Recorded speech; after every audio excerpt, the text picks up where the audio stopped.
أعوذ بالله من الشيطان الرجيم. بسم الله الرحمن الرحيم.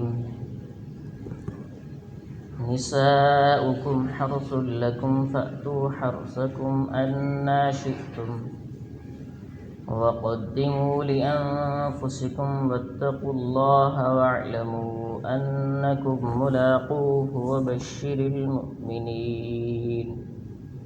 صدق الله العظيم وصدق رسوله النبي الكريم ونحن على ذلك لمن الشاهدين والشاكرين والحمد لله رب العالمين. اللہ تعالیٰ کا ارشاد ہے نساؤکم حرث لکم فأتوا حرثکم انا شئتم. تمہاری بیویاں تمہارے لیے کھیتیوں کی مانند ہیں. فأتوا حرثکم انا شئتم، جیسے تم چاہو ان کے پاس آؤ. وقدموا لانفسکم، اور اپنے لیے آخرت کی طرف ذخیرہ نیک اعمال بھیجو. واتقوا اللہ واعلموا، اور اللہ سے ڈرتے رہو. واعلموا انکم ملاقوہ، اور اس بات کو جان رکھو کہ تم اللہ سے ملاقات کرنے والے ہو. وبشر المؤمنین، اور ایمان والوں کو اے نبی جی خوشخبری سنا دیجیے. کل کے درس میں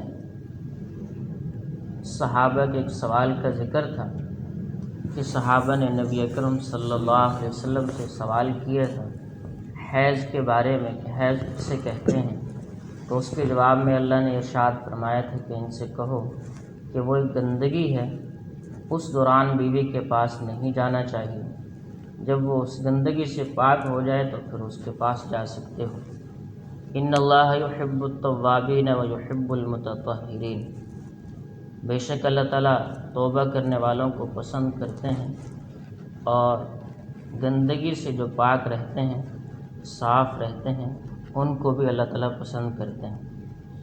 اور آج کے درس میں فرمایا کہ تمہارے جیسے زمین کے اندر انسان کاشت کرتے ہیں تو فصل ہوتی ہے، ایسے ہی یہ دنیا کا اللہ نے نظام بنایا ہے کہ مرد عورت آپس میں ملاقات کرتے ہیں تو اس سے انسانی نسل بڑھتی ہے.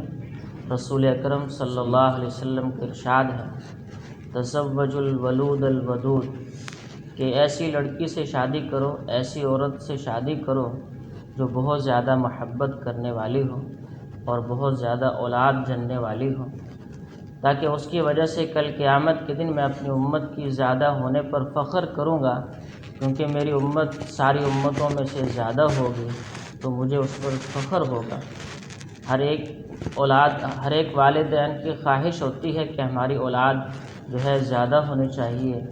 بہت ہی کم ہوتے ہیں جن کی خواہش نہ ہو، تو وہ زیادہ اولاد پر فخر کرتے ہیں کہ میرے اتنے بیٹے ہیں، اتنی بیٹیاں ہیں اور فلاں فلاں کام کرتے ہیں، تو اس پر ان کو فخر ہوتا ہے. تو رسول اکرم صلی اللہ علیہ وسلم بھی فرما رہے ہیں کہ کل قیامت کے دن میں اپنی امت کے زیادہ ہونے پر فخر کروں گا، اس لیے ایسی عورت سے شادی کرو.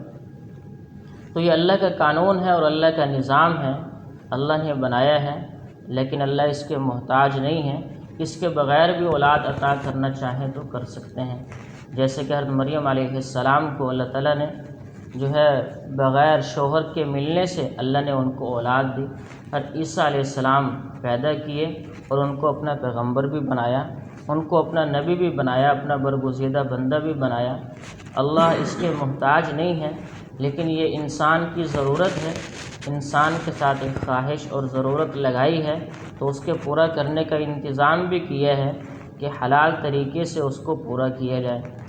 اللہ کے رسول صلی اللہ علیہ وسلم نے یہاں تک بھی ارشاد فرمایا کہ اپنی بیوی کے پاس جانا اس میں بھی صدقے کا ثواب ملتا ہے، اجر ملتا ہے. تو صحابہ نے کہا یا رسول اللہ، اس میں تو وہ آدمی اپنی خواہش پوری کرتا ہے. آپ نے فرمایا اگر یہی آدمی اپنی اس خواہش کو غلط طریقے سے، زنا کے راستے سے یا کسی اور طرح سے پورا کرے جس کا اللہ نے حکم نہیں دیا، تو کیا اس کو گناہ نہیں ہوگا؟ تو صحابہ نے کہا جی ضرور ہوگا. آپ نے فرمایا ایسے ہی اگر اس کو جائز طریقے سے پورا کرے جو اللہ نے اس کو طریقہ بتلایا ہے تو یہ اس کے لیے اجر کا باعث بنے گا اور اس کو اس پر اجر بھی ملے گا، صدقے کا ثواب ملے گا۔ اور اس میں فرمایا وَقَدِّمُوا لِأَنفُسِكُمْ، اور اپنے لیے نیک اعمال آگے بھیج دو۔ اس موقع پر بھی انسان غفلت میں نہ ہو جائے، غفلت میں نہ پڑ جائے، اس میں بھی اللہ نے ارشاد فرما دیا وَقَدِّمُوا لِأَنفُسِكُمْ، کہ اپنے لیے نیک اعمال آگے بھیجو۔ آخرت اپنی یاد رکھنی ہے، کہیں ایسا نہ ہو اس خواہش اور اس ضرورت کو پورا کرتے ہوئے اپنی آخرت کو ہی بھلا دو، بلکہ آخرت کی زندگی سامنے ہو۔ اس موقع پر بھی آخرت سامنے ہونی چاہیے کہ میں نے آخرت میں جانا ہے، آخرت کی زندگی میں کھڑا ہونا ہے۔ اور آگے کیا فرمایا واتقوا اللہ، اور اللہ سے ڈرتے رہو، اللہ کا ڈر اپنے دل میں بٹھاؤ۔ جس طریقے سے اللہ نے بتایا ہے اس طریقے سے ان کے پاس جاؤ اور جو ہے اپنی ضرورت پوری کر کے پھر واپس واتقوا اللہ، اور اس میں بھی اللہ کا ڈر ہو اور اللہ کا دھیان ہو۔ وَاعْلَمُوا أَنَّكُمْ مُلَاقُوهُ، اور اس بات کا یقین بھی ہو کہ ان قریب تم نے اللہ سے ملاقات کرنی ہے اور اللہ کے سامنے پیش ہونا ہے۔ اگر اس ضرورت کو جائز طریقے سے پورا کیا ہوگا تو باعث اجر ہے، اور اگر غلط طریقے سے پورا کیا ہوگا تو پھر اللہ سے ان قریب ملاقات تو ہونی ہی ہے۔ تو اگر غلط طریقے سے پورا کیا ہے تو اس پر جو ہے اللہ کا غضب ہوگا اور اللہ کا غصہ ہوگا۔ کتنے لوگ ایسے ہیں، اللہ حفاظت فرمائے، اللہ ہم سب کی حفاظت فرمائے، کہ شادی کرنے کے بعد بھی زنا میں مبتلا رہتے ہیں۔ اللہ نے حالانکہ جائز طریقہ بتلایا اور اللہ کے رسول صلی اللہ علیہ وسلم نے یہاں تک فرمایا کہ 4 تک کی اجازت ہے۔ قرآن میں بھی فرمایا کہ 4 تک اگر تم انصاف کر سکتے ہو سب بیویوں کے درمیان تو 4 تک کر سکتے ہو، اگر انصاف نہیں کر سکتے پھر 1 ہی کافی ہے۔ تو 4 تک کی اجازت دی ہے اور انسان اس کے باوجود بھی زنا میں مبتلا ہو۔ ہمارے استاد محترم فرمایا کرتے تھے بھئی تم نکاح کو عام کرو تو زنا ختم ہو جائے گا، نکاح کو سستا کر دو تو زنا ختم ہو جائے گا۔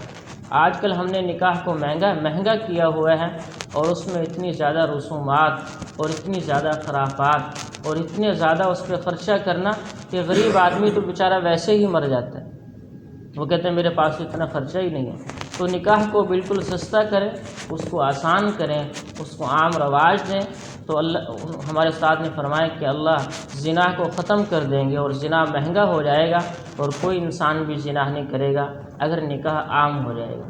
آج کل نکاح ہوتا نہیں ہے، بچوں کی عمریں زیادہ ہو جاتی ہیں، بچیوں کی عمریں بھی زیادہ ہو جاتی ہیں، والدین نکاح کرتے نہیں۔ اس میں والدین کا بھی قصور ہے کہ اگر ان کی عمر ہو گئی ہے، وہ بالغ ہو گئے ہیں اور اس لائق ہو گئے ہیں کہ وہ اپنا گھر چلا سکیں گے تو ان کا نکاح کر دینا چاہیے۔ اللہ کے نبی نے بھی فرمایا کہ 3 چیزوں میں جلدی کرنی چاہیے، ایک اس میں سے جو ہے نماز ہے، اور دوسرا جو ہے بے نکاحی عورت ہے، اور لڑکا جب اس کے جوڑ کا خاوند اور اس کی جوڑ کی بیوی مل جائے، جوڑ کا رشتہ مل جائے تو فوراً ان کا نکاح کر دینا چاہیے۔ اگر وہ بالغ ہو جاتے ہیں اور والدین ان کا نکاح نہیں کرتے اور پھر وہ کسی گناہ میں مبتلا ہو جاتے ہیں تو اس گناہ کا جیسے وبال اس اولاد کے اوپر ہے، ایسے ہی والدین بھی اس میں شریک ہوں گے کہ ان کی اس غلطی کی وجہ سے اولاد کو یہ ضرورت ہوئی کہ انہوں نے گناہ کے اندر مبتلا ہوئے۔ والدین کو بھی خیال کرنا چاہیے اور اولاد کو بھی چاہیے کہ تھوڑا صبر کر لیں۔ وَاعْلَمُوا أَنَّكُمْ مُلَاقُوهُ، اور تم جان رکھو کہ ان قریب تمہاری ملاقات اللہ سے ہونے والی ہے۔ وَبَشِّرِ الْمُؤْمِنِينَ، اور ایمان والوں کو خوشخبری سناؤ۔ کیا خوشخبری سناؤ؟ کہ اگر یہ مان کر چلیں گے، اللہ کے احکامات کو پورا کر کے چلیں گے تو اللہ نے سارے راستے ان کے لیے کھولے ہوئے ہیں اور ہر طرح سے ان کے لیے راستے کھولے ہوئے ہیں، جائز طریقے ان کو بتائے ہوئے ہیں۔ کوئی ایسا کام نہیں، کوئی ایسی ضرورت نہیں جس کے پورا کرنے کا اللہ نے نظام نہ کیا ہو۔ تو ہر حال میں جب یہ مان کر چلیں گے تو اے نبی ان کو خوشخبری سناؤ کہ اللہ ان سے راضی ہو جائے گا، اور یہ بھی